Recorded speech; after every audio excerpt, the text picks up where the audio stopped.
Hey there, folks. I'm Matt Hansen, And I'm John Johnson. and you're listening to Planes, Trains, and Comic Books. the podcast where we discuss favorites we've reread, both classic and new comics we want to read, and everything else in between. And here's the comic we picked this week. Hey there, everybody. Welcome back to another episode of Planes, Trains, and Comic Books. Today, we are continuing our horror slash Spooky-filled month. spooky month, yeah, whatever, with a little book that we both didn't know anything about called The Milkman Murders. This is the first time in a while I think we were like, that's a cool cover. Like they say, don't judge a book by its cover. We were like, that's a cool cover. Let's check it out. It was a bit of that. It was a bit of like, okay, this book keeps getting recommended to me on like Comixology and Hoopla. So I'm like, okay, obviously it thinks I will like this book. Yeah. I've never heard of it. I knew the author's name is Joe Casey. And I'm like, okay, I've read maybe a couple of things from him, but I don't remember them at all. And then I didn't know who the artist was at all. So from the cover, we'll just describe the cover. It's like an all blue night, like it's a dark night above a house that's in shadow, and all you can see is some lights coming through the window. And that house is on a black mountain, like a shadow covered mountain. So, or like a hill. And then it just says Milkman Murders on the top. Milkman Murders. And the art style is very, I don't know. I would say like, was it like It's very indie. but I would say like, oh, it looks like a Charles Schultz painting, or like, or like a, something that's like these are shapes that get the point across, but they're not like super detailed or something. It doesn't look like a horror book that is what it is inside. We found out. Oh yeah, no. Well, I'm going at this thinking, oh, Milkman Murders. Is this like a true crime thing? I don't even know, because the cover looks like it could be that. It definitely looks indie, like you said. And the art style is just like very, it's distinct because it does stand out, but it's not very graphic or like not very detailed. So It's dark and ominous. Like it definitely like throws that out there, and you're like, oh, okay. Yeah, and I was like, oh man, is this based? Like I literally looked up, is this based? And it's on the back of it said, no, it's not based on anything true. But it didn't say what it was on the back either. Like when I read the little blurb, it wasn't like. It definitely wasn't what the story ends up being. And we can spoil it a little bit. We'll bury the lead a little bit. It's basically like Animaniacs if Animaniacs was a horror show or whatever. It's just insane and crazy, and all this crazy weird stuff happens, and the art is very poppy and cartoony. I'd say the art is definitely very as soon as you said Animaniacs, I was like, oh yeah, okay, I feel that. It seems similar.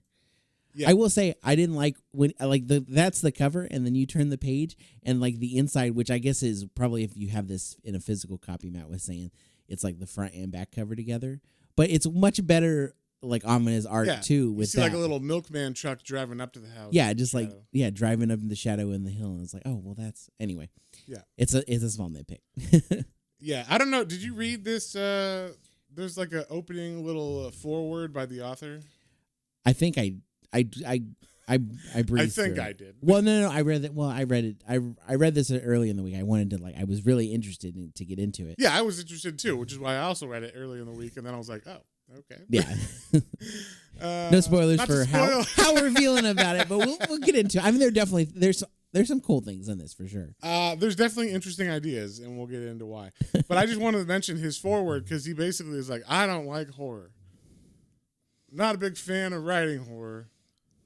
But I had this idea about a possible horror title, or someone said, why don't you write a horror book? And I was like, okay, if I can go as crazy as I want. And they're like, okay. And they let him do whatever he wanted on this, which you could tell for sure. Yeah, though he barely remembers writing it, apparently. Yes, which is usually a good sign for any author. If you look at Stephen King, he barely remembers the 80s. So, what's that movie that came out that he did? The first one came to It, so no. I'm talking about the one he directed. Yeah. Oh, I don't remember. Overdrive, Maximum Overdrive. Oh, Maximum Overdrive. Yeah. So that's what comes out when you don't remember the 80s. That kind of quality work. So this is only like a 4-issue series, so it's pretty quick, and there's not that much going on as far as like story, I would say. A lot of it is just following one character the whole time. So you meet the Vale family. Yeah. So we get the Vale family. We start off with the mother. The mother's watching like a Leave It to Beaver kind of spoof on the TV. It's called Leave It to Mother. And there's like, of course, a perfect mother on that. And then we see there's like a missing milk carton that has a person's face. It doesn't say a child's face necessarily, but to me it looks like a child. Yeah, it looks like a child to me. But they reference this later, and it's not a child. So I'm like, okay, is it just a missing persons or missing children? Which, they don't do anymore. I've never seen. I actually don't remember them putting milk faces that's on such a milk cartons. trope from like cartoons. From like 1988 or something. I know, but it's just so interesting. Like in our minds, at least for I would think our generation, like that's such something that we grew up with as seeing in our media, but I don't think I ever have seen it on an actual. Well, nowadays kids are like, "What's milk?" That's true. I like almond juice or whatever the fuck they drink. So, some soy milk. I love it when you take some rice and then you milk its little teats, and then you get rice milk. Well, technically, rice are little teats, so you just squeeze the rice. You just hold one end and pull, and then okay, that one's empty. Yeah, exactly. So she's making something out of sugar and cookies. Sugar and carrots and milk, and it's dinner for her family. I didn't even bother to learn their names on this. So I did. I just say her name is Barb or Barbara. Okay, we'll call it Barb. Vincent or Vince is the husband. Okay, and then they have two kids, Fletcher and Ruthie. Okay, Fletcher being the guy, the boy, and Ruthie being the daughter. Okay, so we see, it starts off like, oh, she's making a dinner for her family. That's nice, but instantly you meet the rest of her family, and you're like, oh, her family's terrible. And this, I thought, one of my biggest problems with this is it's basically, if you take Married with Children or Roseanne, put them in a comic book, but then like, oh, we can do whatever we want because it's a comic. So, like, we'll do all this super fucked up stuff. Yeah. Like, that's all it is. It's like, it felt a lot like that. Like, it's about a woman who's kind of unsatisfied with her life and her basic family. And she wants to have that, TV family. She wants, she's the mom. It looks like a stay-at-home mom. She's, working hard on cleaning the house, making delicious dinner for everybody, just trying to be that picture-perfect family. She wants that picture-perfect family. And we meet the family members one at a time where Fletcher is just like, a teenager of the... He's like a punk teenage kid. Yeah, I would say grunge teenage kid. Oh, grunge, okay. Well, I just meant like a punk, like screw you, mom. You meant like hair, because the daughter is like, she's dressed like a punk kid, so she's got like multicolored hair and like spiky hair and all that. So I was like, okay, daughter's a punk too. And then the dad is just the most atrocious human you could possibly write. Like, he sits down and he's like talking about her fat ass and like, you better watch out for that. I imagined him having a grumble the entire it's comic. But then he also has the audacity to, like, if a kid says like, damn it, he'll be like, hey, watch your language at the table. Now get your fat ass over there and get me some more pie. Or it's like, all right. So yeah, we just see like this family dynamic that is just everybody hates each other, and everybody walks off the table eventually after throwing, and everybody hates their mom's cooking for some reason. They're like it's shit. Like the husband's like, man, I wish you could cook, while he like scarfs it down. To be fair, we don't know if it does taste good. Yeah, it's true. As the maybe she's a terrible cook, and that's the whole problem. That's the problem. If she just learned how to cook. Yeah. We all know John's thoughts about women and stuff. Wow. So, anyway. Every time you get a chance to throw that in there. Anyway, one thing that doesn't make any sense to me, we were both confused by this.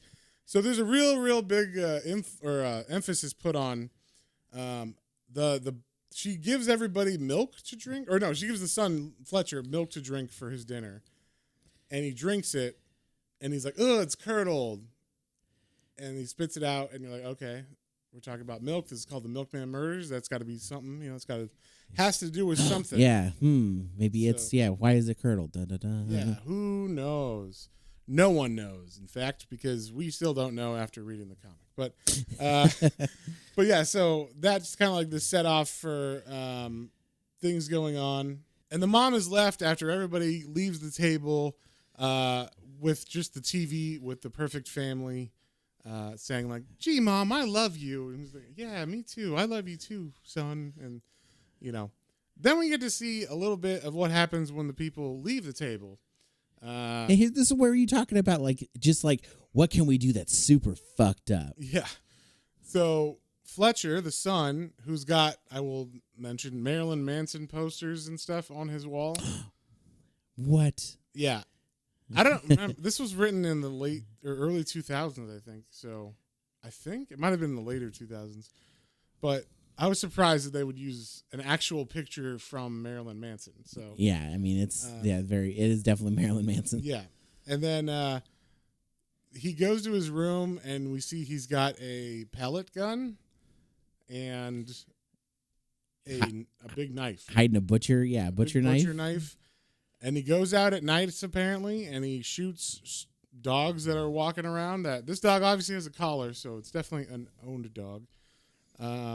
And he shoots it, kills it, and then brings it to the laundry room, I guess, or the basement of their house. I guess they've got a basement.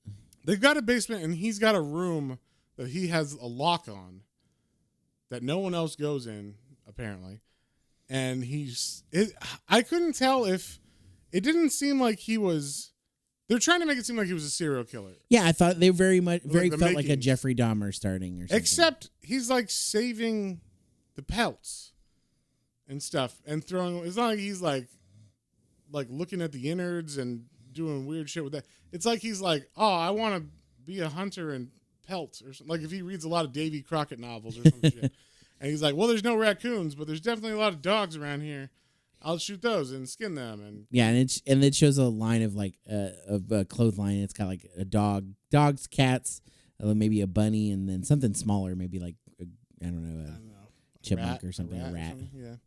So it's just weird shit. And then also who would not notice the bucket full of, innards from these animals? You'd think it would smell at some point, right? Even if he's bringing it up to the garbage can in the morning or something, it's usually you'd be able to smell that for sure. And then we cut to the daughter and what she's up to. And what's her name again? Ruthie. So Ruthie's talking on the phone. And this is back when phones were a one landline phone in your house. So the mom goes to pick up a phone to call her friend Judy.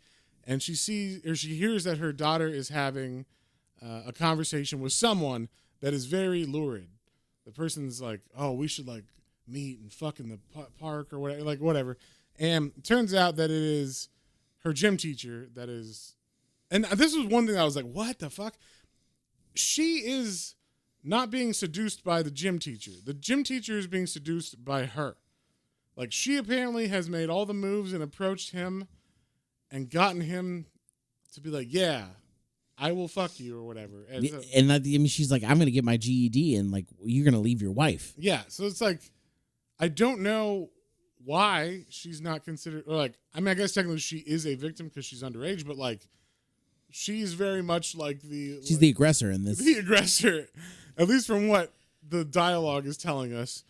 And then mom overhears this whole conversation is just like, oh my, but she doesn't say anything or interrupt him on the phone.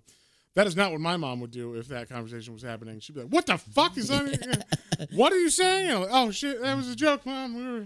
We were goofing. Yeah, we were going over lines for the school play about pedophiles. I don't know. But yes. Then we cut to the garage of this house where Vince is talking to his neighborhood buddies, I guess. Yeah, he's got Carl and Reggie. And Carl and Reggie, normally when guys are in a show and they're hanging out, they're drinking beers and they're like, man, wives, am I right? These guys are like, man, wives, am I right? And then they pull out let's do some hardcore drugs. Crack cocaine. Okay, that's what it is. I was going to say. I don't know my drugs well enough. The only reason I knew, they unwrap it and it just looks like a yellow lump or something. And I thought it was heroin because heroin's yellow. And then, or at least it can be. And then, but they pull out a pipe that's a glass pipe, and that usually means it's a crack pipe. Okay, that's what I since it was glass, I was like, oh, that's crack, right? But when I've seen cops show them, they always seem really, really tiny. And this one seemed kind of bigger than I anticipated. So Well, you break it up. I don't know. I don't know.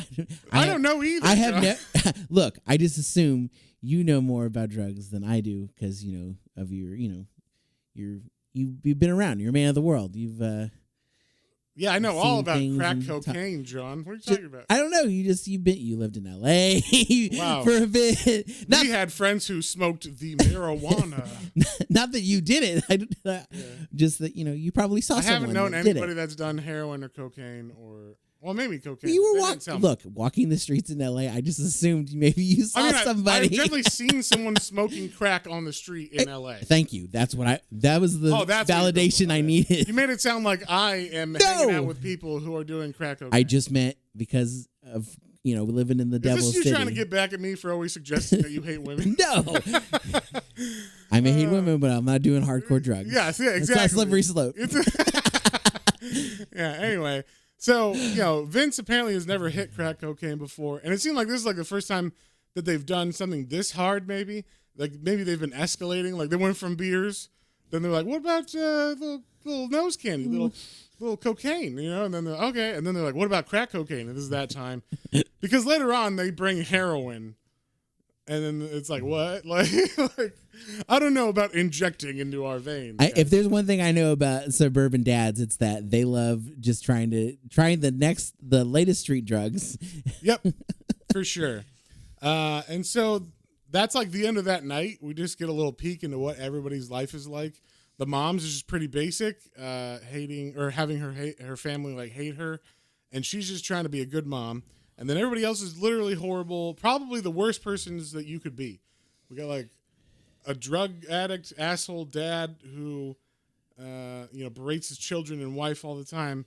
Then you have the son who's possibly a serial killer in training, and you have this daughter that's like Fatal Attraction style in training as well, or whatever. Yeah. So it's very weird and creepy. So the next day we get the mom. She's doing shopping. She picks up milk. They make sure we understand that she's getting milk. She's getting milk. I don't know why that matters. And then while she comes home from the shopping store, she goes to the school and tells the principal, "Hey, your gym teacher is having a relationship with my daughter. It's very inappropriate, and I need you to do something." And the principal just kind of brushes her off and says, "Well, it's just hearsay. I'm sure it's nothing untoward." Yeah, you think I'm going to ruin this man's reputation? Yeah, I won't ruin a man's reputation for some accusations that have no proof behind them. And I love that she literally goes outside and gets in the car, and they are literally walking together, and he's got his hands up on her. Yeah, they're walking. They don't show his hand on her, but it could just be that his arm is swinging backwards. Maybe, but they look like they're walking pretty. Yeah, it definitely looks close. like possibly they could be holding hands because her arm is also swinging backwards. We can't see their hands; their bodies are blocking them. But either they're holding hands or he might have his hand on the small of her back. They're walking pretty close. Yeah, they're walking close. She's also wearing high heels to gym class. And they're not in gym class. I just realized that. I thought they were on the field or something. No, they're just walking into school together. So that's weird. And then she comes home again, and this is we already hated the dad. But she starts making dinner. The dad comes home from work. She tells him, "Hey, I talked to the principal about Ruthie," and he's like, "What? What happened?" And she's like, "I think we have a problem. I think she might be up to her old ways." This is the line that I was like, "Oh, it's not her being a victim. I mean, she still might be a victim, but I'm saying like she is." She has a thing where she is seducing older teachers. Her old ways, and she's in high school now, so she's like maybe 17, 18 now. Yeah, but apparently her she's old been kicked ways out of school or done things before where she is trying to sleep with older men. Yeah, which is weird anyway. So then, as she's saying that, like, "Honey, if you're looking for something to eat, I'm making dinner right now," and he turns around because he's mad about what Ruthie said, I guess, or about what Ruthie's doing, and that his wife isn't. He's getting something to eat. Damn it, he doesn't need her to tell him what to do. So he punches her in the fucking face. I was like, wow. Yeah, he swing backhand punches her, but it it's not a backhand slap though. It was knuckle sandwich to the face. She's bleeding and she's still getting the food prepared on the table as she's bleeding, and he's like, And instead of like apologizing to her, he says, "My life is shit. This family is shit. Don't you get it? How did you sucker me into this life?" That's what he says to her. Yeah. And then he goes to get a glass of milk, and he's like, spits it out as he drinks it. And he's like, "Oh, this stuff's rotten." And she's like, "But I just picked it up today." Dun dun dun. Why is the milk sour? What's going again? on? What's going on with that? So then I guess everybody still she cooked dinner. She finished it. Then we're back at the dinner table, but now it's just the dad and the son. What's his name again? Fletcher. And then Ruthie is not there, and it turns out that she is in the storage room for the school sports supplies. Yeah. And she's getting felt up by the gym teacher. And no one knows or cares except the mom. And this seems to be like the probable breaking point for her, where like she realizes that no one gives a fuck about her and no one cares, because the next day after everybody leaves for school, we see a milkman driving up the road, and it's an old school looking milk truck from the 40s or 30s or something. 50s. Maybe. And then it's like, who gets milk? You know, I mean, like that doesn't happen anymore. Yeah, especially because we saw her buy milk at the store. Yeah. So then we see the milkman get out of the car, and he looks pretty rough. His coat looks pretty ragged and everything. Yeah, you would think like a nice pressed like white coat and hat and stuff, and it's definitely very yellowish gray, very grungy. Yeah. And then and it pulls up to the front of her house. Then she's watching TV on the interior, you know, watching this fantastic family, and Leave It to Mom. And you know, they're like, "Gee, Mom, thanks for everything." Gee willikers. And she hears something behind her, and she turns around, and she sees this slovenly milkman just staring at her. Yes, just breathing heavy. He looks a lot like if the bad guy, the chainsaw man from How I Spent My Summer Vacation, Tiny Toons movie. Yes, it looks like him after like 30 years. Yes, so he's fat, and he's just like yeah, just is creepy and you know whatever. Solid reference, sir. Yes. Hey, you know. So then we get the second issue, and we see the milkman leaving the house. He's adjusting his belt on his pants, which suggests something. Then we cut inside, and we see that the mother has been raped violently. There's everything. Yeah, the entire kitchen looks like it's been like had like been upended and gone through, or like a hurricane or a tornado blew through or something. But the TV is still on and working, even though it fell on the floor and everything. So they don't make them like they used to, man. Yeah, and we do like there is no question that she has been molested or raped, and she just gets up. She wasn't like crying or anything when she stands. Well, she was crying at first, but then she stands up, kind of like, okay, I gotta go fix this or whatever. Probably thinking my husband's gonna come home and he's gonna be like, "What happened, bitch?" And then like, so I gotta make sure everything looks good. And so she goes and takes a shower, and then by the time everybody gets home, everything was fine. No one knows anything happened. Yeah, it's just like it goes back to being like a normal day for her. Yeah. So this is the question, John. Did that happen? Was it real? Yes. I think so. Okay. There is a theory you could posit in this, and I agree. I think it did happen, just from what happens at the very end of this book. But you could posit, because it's not 100% clear exactly what happens at the end of the book, that she just had like a mental breakdown.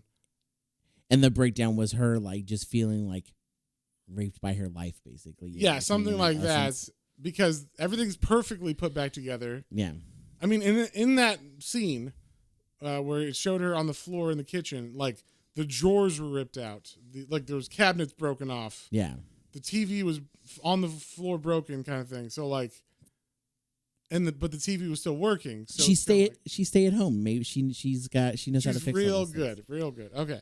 I'm just positing that. I don't know if it's true or not.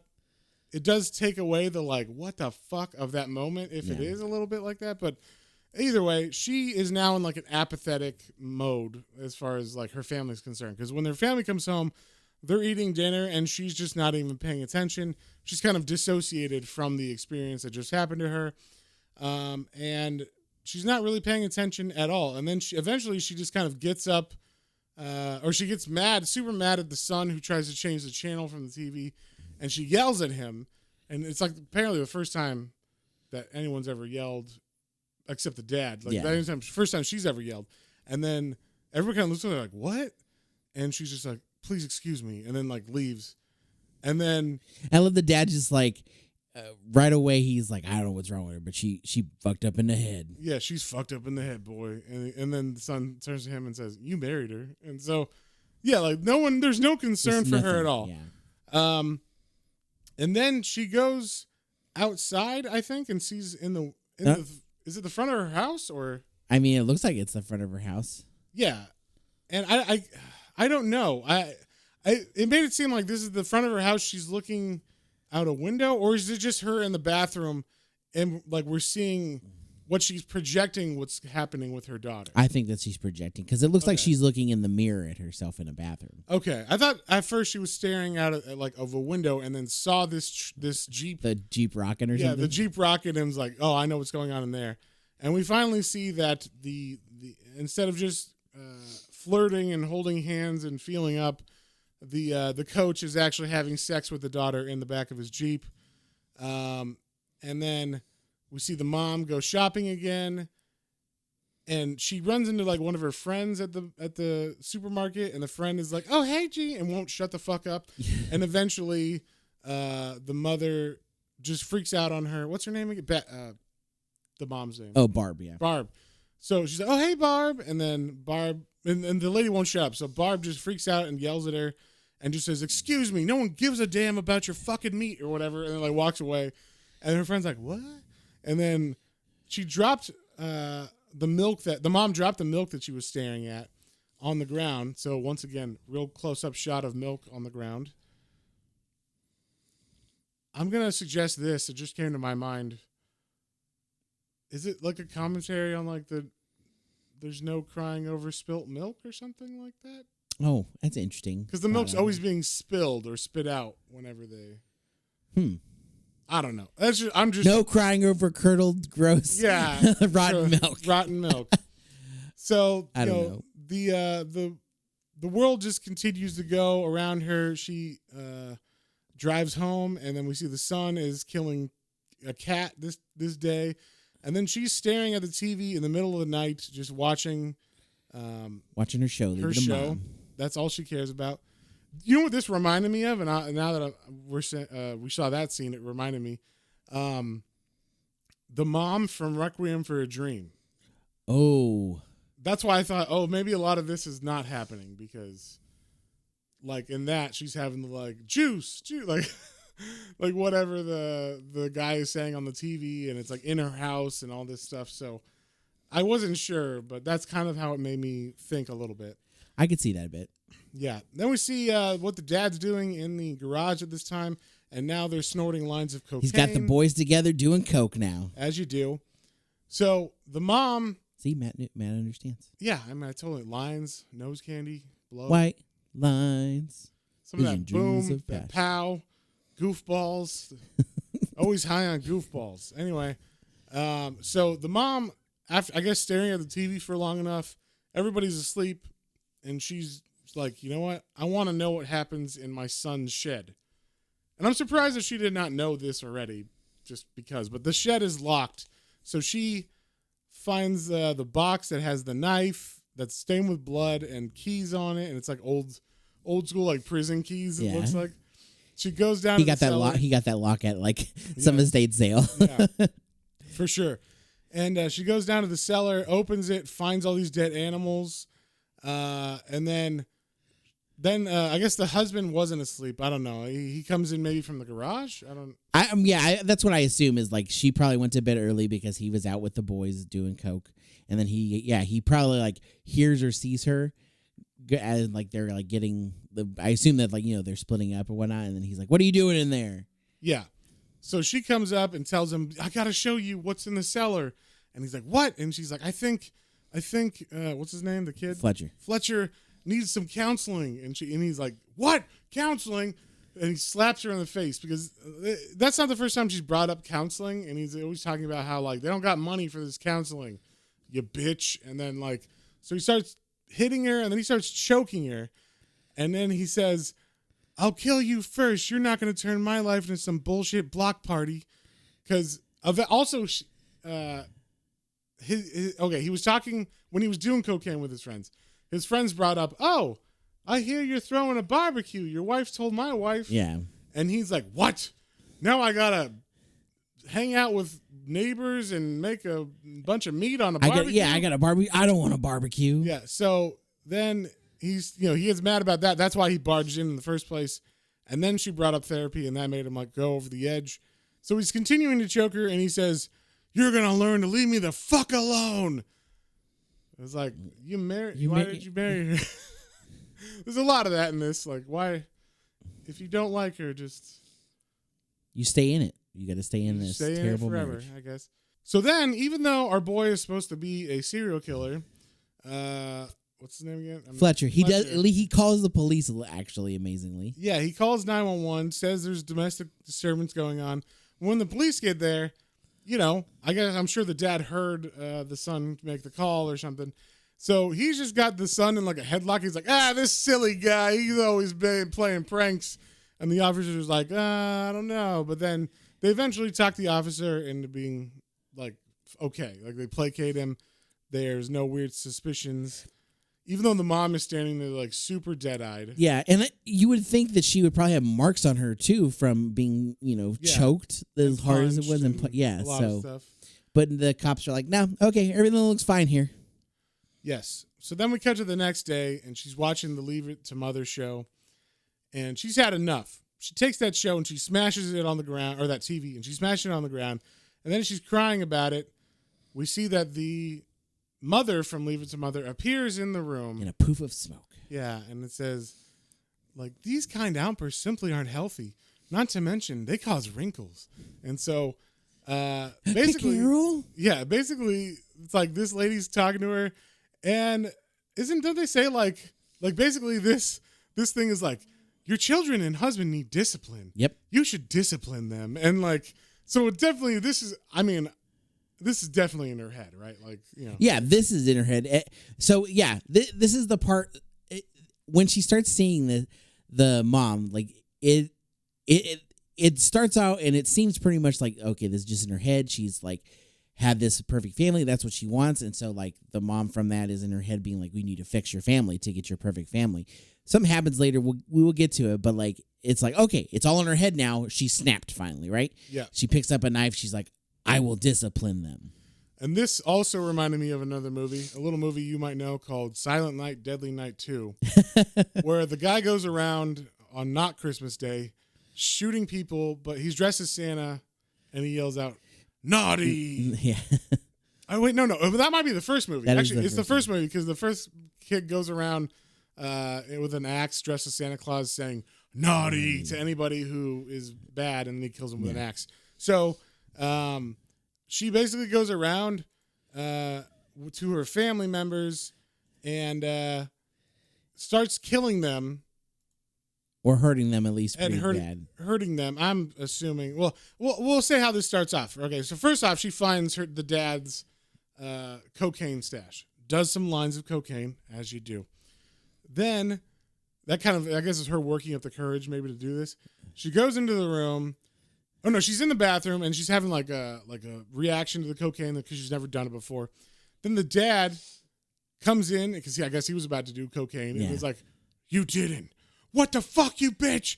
And then he just attacks her, shoves her face in the glass, begins yelling at her, and then she turns around and like kind of lunges at his face, and then we cut away.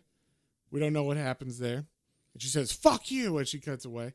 And then we cut back to the Jeep where the daughter and the gym teacher are making out and whatever. Or they probably just had sex. Yeah. And he's saying like, totally, babe, I'm going to leave her for you. You know, like they're promising all kinds of stuff like that. After she graduates, they're going to leave. He's going to leave his wife. And then she comes into the house and it's all dark inside, which is unusual. And she looks and she sees her dad on the floor like hogtied. And she's like, "Daddy?" And then the mom is sitting in the chair in the dark and says, What did you do with that man? And the daughter's like, "What? I can't see you. What are you talking about?" And then we see that the mom has a bloody knife, and she turns a light on, and she says, "I said, tell me what's going on with that man." She's like, nothing. I haven't done anything. Yeah. And then the mom just jumps up and stabs her real quick in the abdomen. And then the mom says, as she's stabbing her and kind of pulling her deeper into the knife, she says, "You'll never know the pain I went through trying to raise you all right. All for nothing." And then she tells the daughter that, the daughter thinks she's so clever and going behind her back, but she knew everything that was going on. And then she proceeds to slit her daughter's throat. Then we cut to the son, who is out at night again with his pellet gun, and he's about to stalking a cat. He's stalking a cat. He shoots the cat. The cat, he hits the cat with the bullet, and the cat is, in pain. It's walking away. It's leaving a blood trail. So he's like, "Oh, I'm gonna trail it." And then as he's following it, all of a sudden, out of the shadows, his mom steps forward. She's got a colander on her head and a chair leg, I'm assuming. It looks like a club, but it's in the form of a chair leg. I think it's a rolling pin because she's got a butcher knife. She's got the meat tenderizer. It's a rolling pin. Okay, that's what it is. I've never seen a rolling pin that looks like that. So yeah, they have ones that don't have the long handles. They have ones that have like the roll handles, like doorknobs. Part of it. Okay.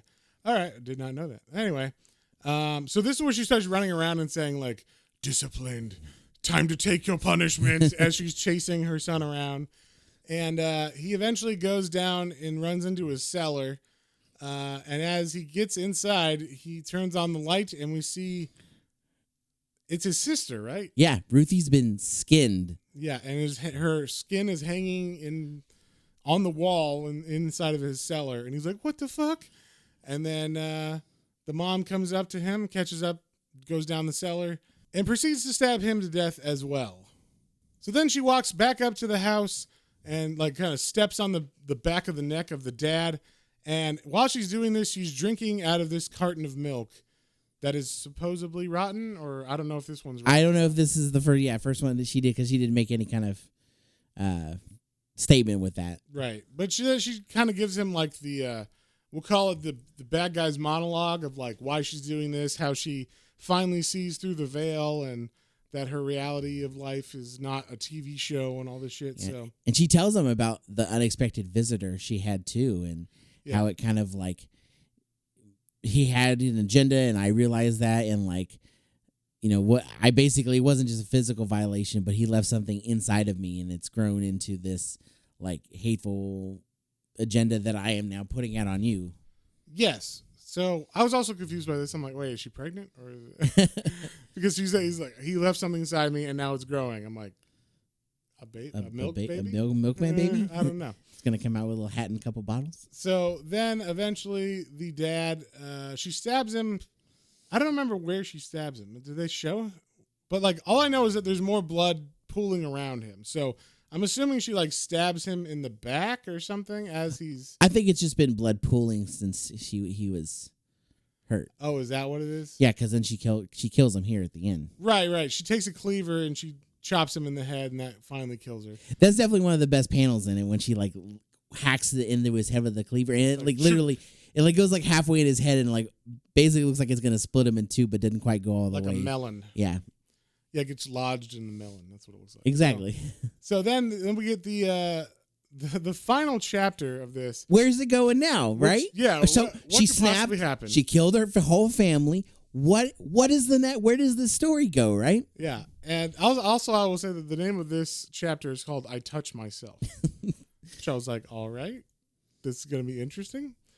So after this whole thing, she puts on some new clothes and just picks up right after where we left off. And so she's still talking to the TV lady, the TV mom, and it seems like she's got something going on. Like the TV mom tells her, like, you need to go do this.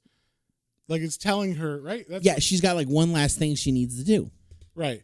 And so she stops. She gets in her car and leaves. She stops at a pawn shop, buys a gun, and takes that gun to go to the drug dealers who I guess were the ones selling drugs to her husband. I don't know. They don't really explain. Well, actually, it was the friend that always brought the drugs over. So it seemed like he got them from like his friend. I don't know. Either way, they don't explain it, but she goes to a drug dealer's house, like apartment complex, and it starts off by asking like, "So boys, where do you get your milk?" And John was confused by this, like they actually sold milk or something. Well, it's called the Milkman Murders, so I understand. Milk seems to be a theme in this. Yeah, so I thought maybe, and because the milkman did have bottles of milk he brought with him, I thought maybe maybe I don't know how. I get this is weird. I understand. It's weird. So, but I think she's talking about like that's just another name for drugs. Kind of like in King of the Hill when he's like, "You got any bait?" And he's like, "Bait." I like you call it that. Yeah. But he was talking about fishing bait. This time, she says milk and means drugs. So she approaches them. They're like, "Oh, you're crazy!" And then she pulls out a gun and begins to shoot at them. She kills all of them, and then the lady Carol, the TV mom pops up again. She's like, "You're such a natural. We got like one thing left to do." Yeah, we can't leave things unfinished. So they go, or she goes, with Carol in her mind, I guess, to an old milk factory that looks pretty abandoned. And it's an old milk factory that looks abandoned, yet has like fresh, well, not fresh milk, but milk in the vats that big are like vats. Gross and curdling. And she covers her mouth with a handkerchief, like, "Oh God, it smells horrible in here," right? That's what we're getting from this. This is a factory that's run down. It smells bad in there because there's actually milk still in it. Yes. And then she walks into like where the manager's office is, I guess, and there's a man sleeping in there, and he wakes up and he says, "So you're finally here. Come on in. I've been expecting you. Funny. It's never how we'd pictured it would be." And it's just weird, like, so he's like expecting her, which is weird. I don't know how that he anticipated this happening. Right. But also the thing that really popped here is like looking really closely at him now that especially he's out of like the milkman like uniform. Uniform, quote unquote. He looks very similar, almost identical to her husband. Yes, very much so. And like looking back, I went back and looked at those pages too, and I looked back here and was like, was she envisioning her husband as like this, or is he just happened to really look like that? It's very odd. Yes, I wasn't sure exactly what was going on because I was confused as well. I'm like, wait, is it her husband? Because it looks like him. I think what's going on is, and that's why I'm like, I'm not sure if this is actually her snapped. Like she snapped and there was no rape and it was just her husband's like abuse and her family. Oh, maybe this whole last chapter is just in her head? Yeah, or something. I don't know. Or maybe she is killing people. And she goes to this factory, but she's not really talking to anybody. It's just her or something. I don't know. But we get like a kind of understand or like breakdown of what's going on. I don't really understand it. Basically, this guy just says like, it wasn't like I'm not the first one. There's been multiples of us. It's kind of like a curse passed on down, and I'm just playing my role. And now you're into it. You're locked into it, and like basically, it's kind of like. It follows or something. As a milkman, you have to fuck the next milkman in order to pass that curse on or something. Something like that. I don't know. It was very weird, but it's like you stare in the abyss, and she like faints. She's so like overwhelmed by like reliving the rape, and then like his bad guy speech. Yes, and then she faints and wakes up, and she's being hung into the milk like. Not like she's being lowered either. Like she's not trying to drown her. It's like they're basting her in the like a baptism or something. A baptism by clotty and gross milk. Awesome. Yeah, and then the TV mom is saying, "Please don't disappoint me by saying you want to go home. Don't you understand? You are home." And so at that, like the mom finally like accepts, I guess, what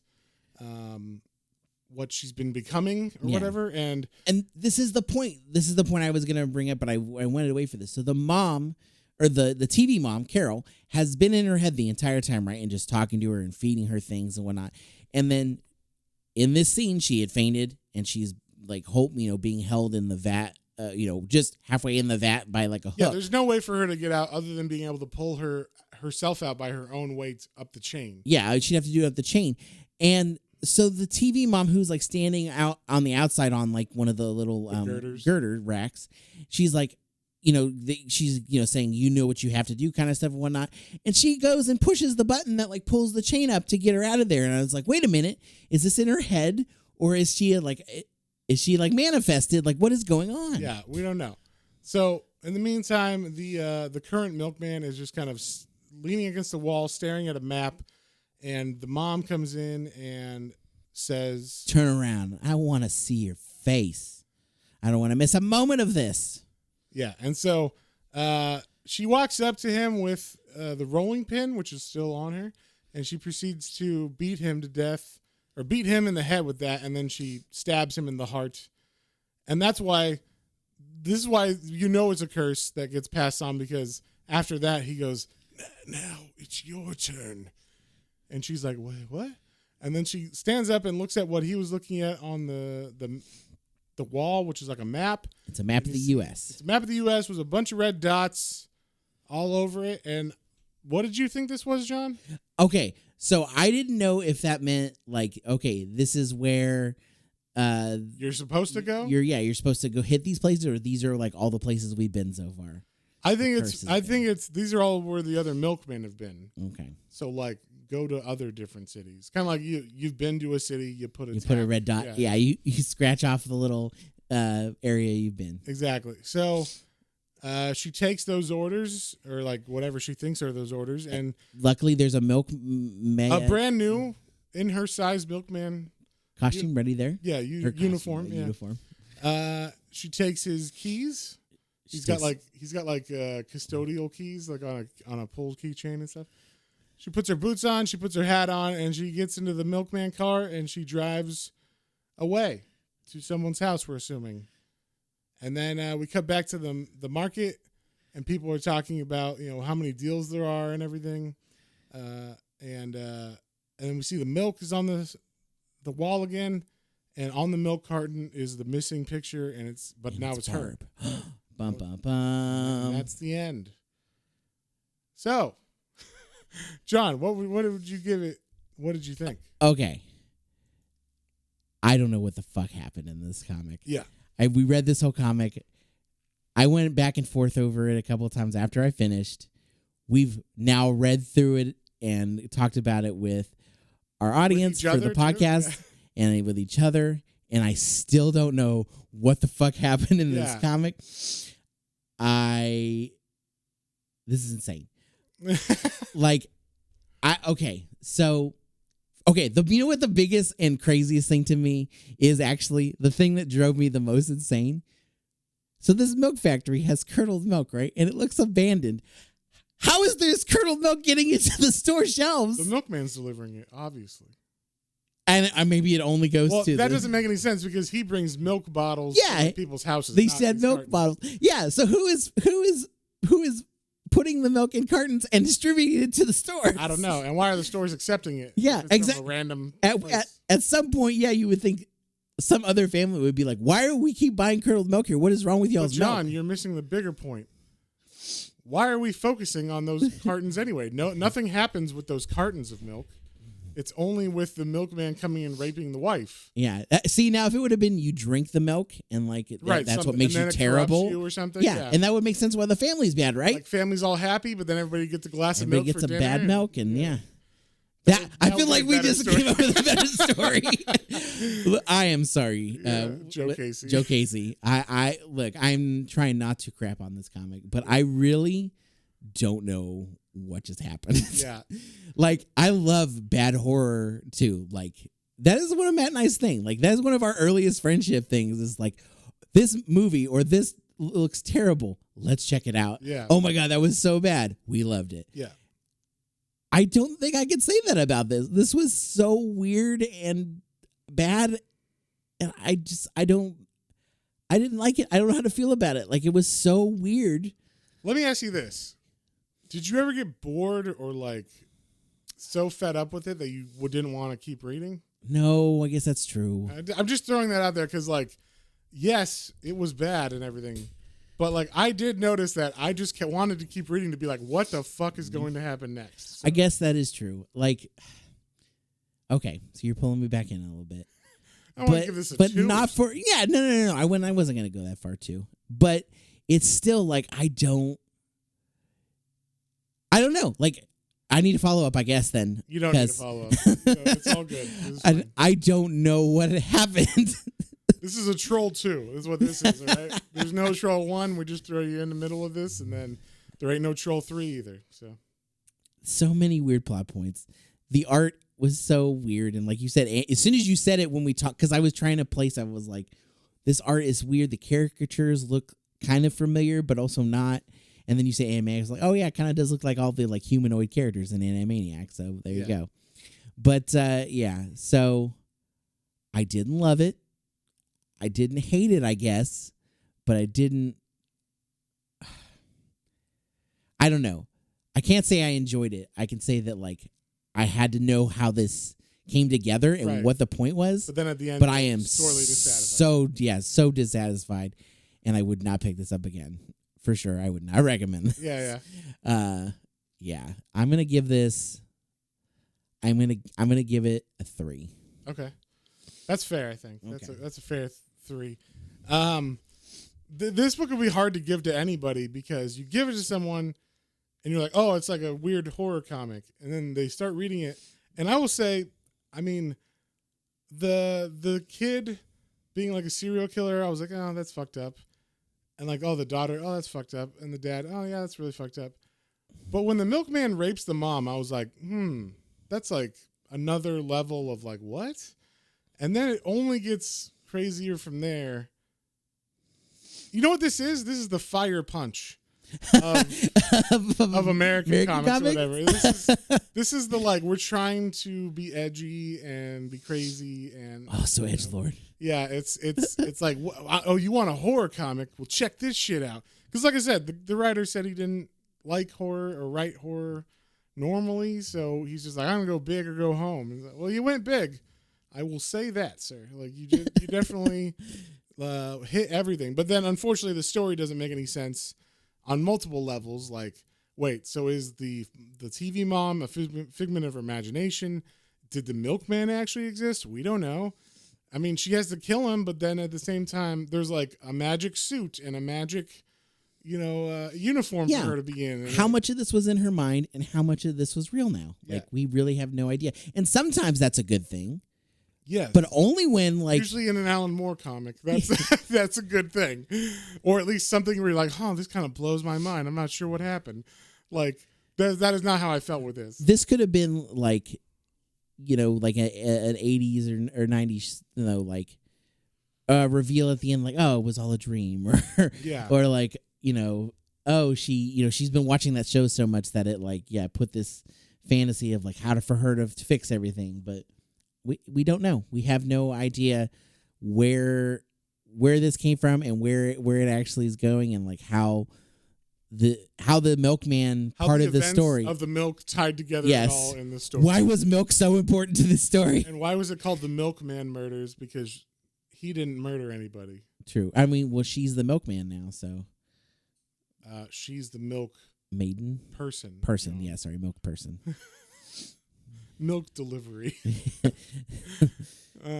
So once again, John, you just hate women so much. Oh my gosh. Anyway. What do you give it, Matt? I'm going to give this one. It's a quick read, and I didn't have to pay for it, so that made it better. So is that giving it bonus points? It's giving it, not bonus points, I'm just pointing that out. Like, it is available on Hoopla and Comixology if you have an account with either of those. So that was nice. If I had to pay for this, I would probably rate it a lot harder. This is one of those ones I'm like, I can't believe, like, Image, because this is an Image book. I'm like, I can't believe Image was like, yeah, this is great. Put it out. It just doesn't feel like Image at all, This is one of the ones that just went past the not producer. What's the problem is the editor? No, it didn't, because in that foreword he says the editor was like really hesitant to throw in some, let me put in some of these ideas, but I eventually talked him into it, and he's now happy with how it ends and how the rest of the story is. Oh, he still didn't read the whole thing. Apparently he was told the cliff notes of this book, and he's like, oh, that sounds interesting. Okay. I don't know about the rape or the Yeah, and he's like, the rape's kind of intense, and I don't know about her being the murderer at the end, but like, okay, well, we'll see where it goes. Yeah. I don't know. So I'm going to give this, I think I'm with you. I'm going to give it a 3. It wasn't the worst thing I've ever read because I wasn't bored and I always kind of wanted to figure out what was going on. But once it ended and I did figure out what was going on, I was like, that was kind of shitty. So like that ending was not fulfilling in any way at all. So yeah, I'm going to give it a 3. You're going to give it a 3. What are we reading next week, John? Next week, we're reading something. I don't remember if you said you've read this. I have not. Okay. So we're going into the territory again. We're coming out of this week not knowing what we were reading, and we're going into next week not knowing what we're reading as far as like haven't read it before. It's called Flinch. Yeah, Flinch. It's an anthology horror series, and these are like the first 8 issues. Okay, that's cool. I do tend to like those. I like, because at least you might have like things like, oh, I didn't like this story, but I like this story in it. Yeah, so. And we'll probably like pick out the best stories to go through because it's an anthology, and that's true. Yeah. So next week's episode will probably be like, oh yeah, we love this. This was in there too, and that was weird. But, but we'll skip over the ones we don't necessarily like. But I will say, I know all the creators in this one, and they're all good. So oh, that's right. You said I don't remember all the names, but I remember you naming. I was like, oh wow, this got a lot of. This guy. Oh, this is going to be good. So it's a book I've been wanting to read for a while because the cover is really catchy. So so we'll read Flinch next week, and then after that, we will be doing our Patreon poll. Yeah, so you have 1 week left to sign up for Patreon if you haven't yet, and enter our poll to pick what we're doing for the end of our spooky month. It's all Halloween weekend. Yes, so all newer horror comics in the last couple years.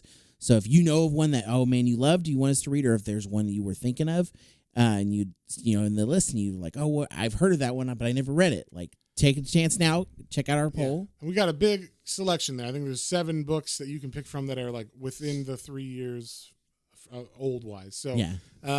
So yeah, and they're all stuff I haven't read for the most part. I think I did like a review of like maybe 1 issue of each of some of them.